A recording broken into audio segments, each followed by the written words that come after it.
Hi everyone. Well, it have been 20 weeks, yes, 20, since I started this colony of sea monkeys.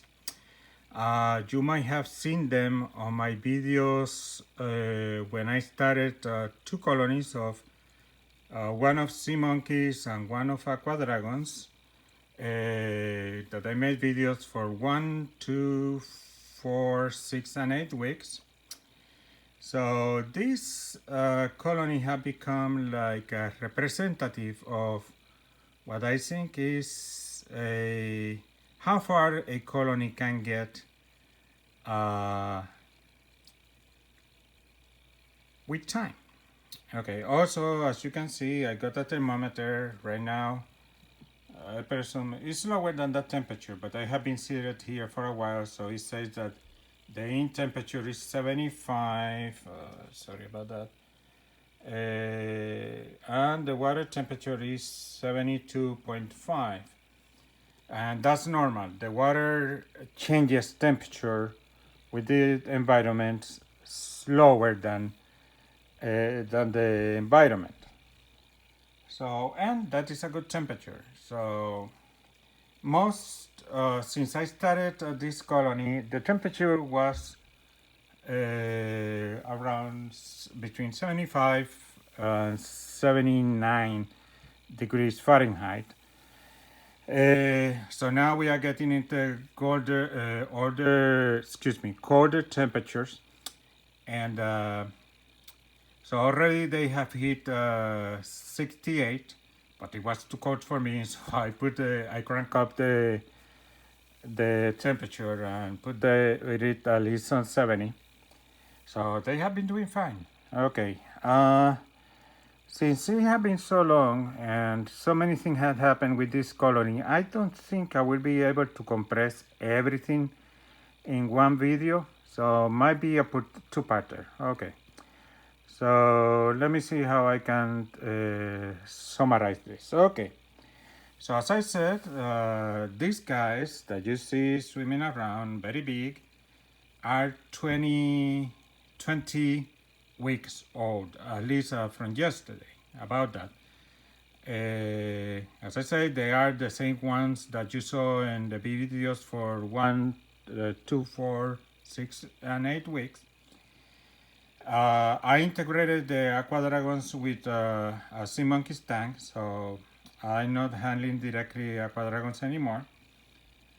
And as you see, now I have a thermometer. In my videos you have seen that I have learned to handle salinity and other tests, and I'm still doing a bunch of checks and testing a bunch of things. The rate of airflow that you see right now is a little increased because of what I'm going to demonstrate. I will be focusing right now in salinity. Originally, the tank that you saw in the videos was this one until I think week 14 or 16.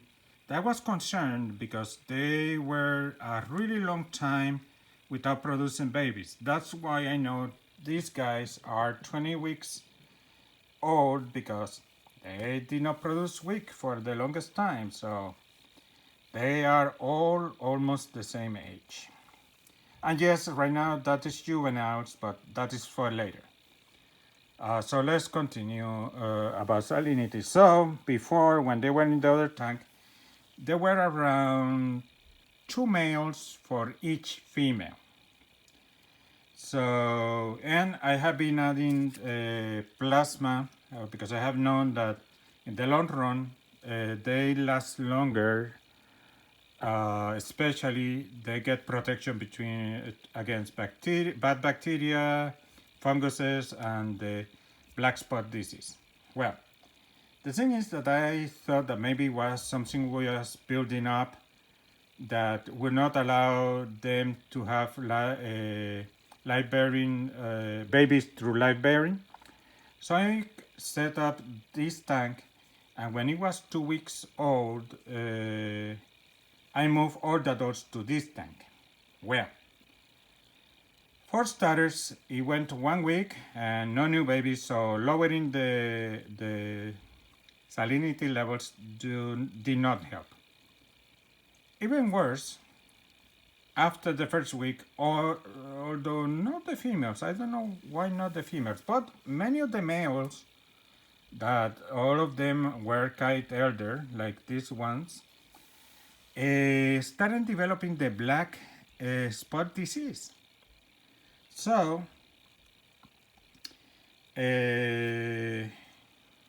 since there were no new babies, and I knew that the most likely was the lowering, significant lowering of salinity levels, I decided to do for a week what I will do today. And yes, it will not affect it. As long as it's low enough, sea monkeys can survive very, very, very high levels of salt. So what I will do, I wanted to show, is that I found the equivalent, or at least that worked for me. You know that in the instruction says you cannot see it, 2 large scoops, because in the old spoons you had the little scoop, and at the other side you had the large scoop. So I found that the equivalent of the large scoop of this spoon is about 3 or 4. So to be sure, what I did for a week is to add 6 of this little spoon of plasma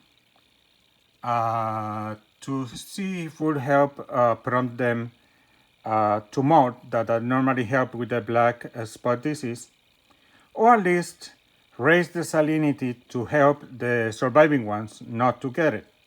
Anyhow, and I will add 6 more right now, and I will explain in a moment why, but anyhow, so you can see. And that is the other reason I have this very high rate airflow, because it helps with the salinity, dissolving the plasma. So I do 1,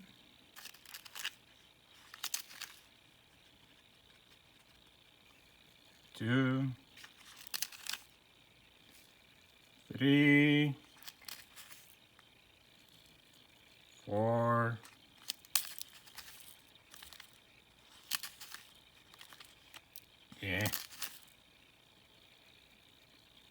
5,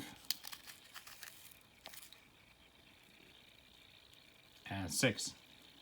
That is equivalent to 2 large scoops of the old feeding spoon. So I did that for a week.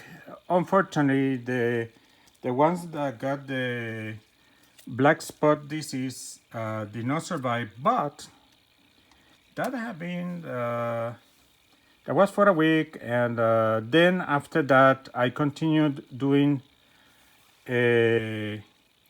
each other day the 6 small scoops of plasmatry, because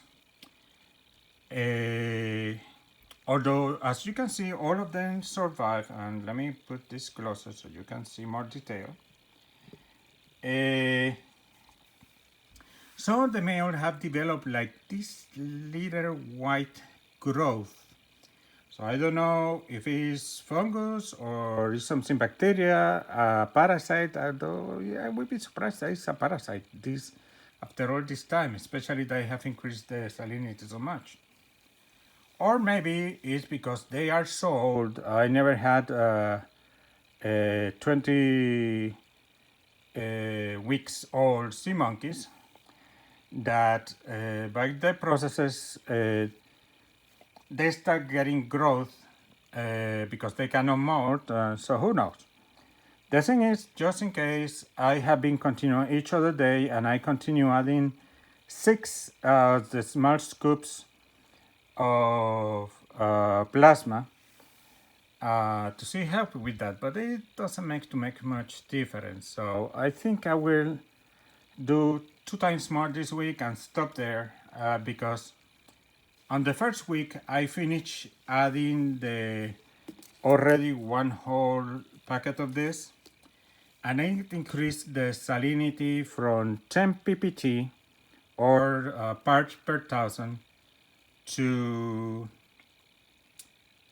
19 ppt. Yeah, 19 ppt. So that looks to be enough to make it stable for them to not get the black spot disease and protect them from other things. Whatever is this white growth that have been appearing on the males, I have no idea, but looks like it's not affecting them. It's simply that you see this white thing moving back and forth, but and anyhow, definitely they are too old to molt. So at least I don't think they can molt anymore. So essentially, this is the first part. Let me see. Anything else I should say here before I move to part number 2? The next one will be related why after all this time all of a sudden they are juveniles. I will explain that in the next video. Also, now that we are getting yes, let me lower the rate because we don't need it so high anymore.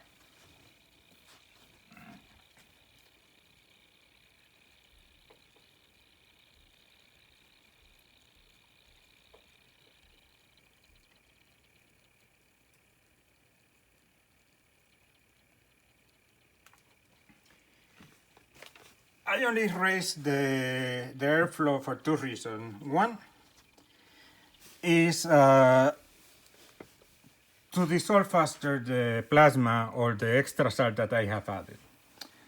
Normally I leave it at this, like I tried, right now it's kind of random. I don't know why it varies, but normally I like that, one flow of one line of bubbles. And so that helps to dissolve the extra salt I have added. And another thing is that I found that after feeding, after the food have settled for a while, after a few hours, then I increase the airflow like you did before, and any food on the surface get removed, it's sunk or whatever, and it's not there for the fungi to grow. So that is the second reason I increase the airflow from time to time to reduce the food in the surface. So surface fungi do not show up. Okay, I think that's all I will say. I mentioned about bad idea to move other sea monkeys to from high to lower salinity levels.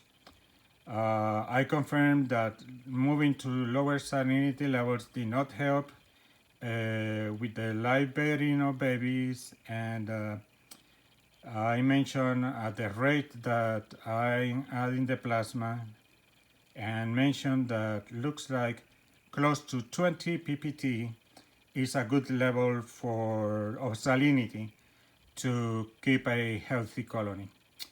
In the next video, I will talk about salinity, increased food rate, and how I think that help with live-bearing babies that now they're juveniles. Okay, and time is almost running out. So this is part 1. Moving on to part 2.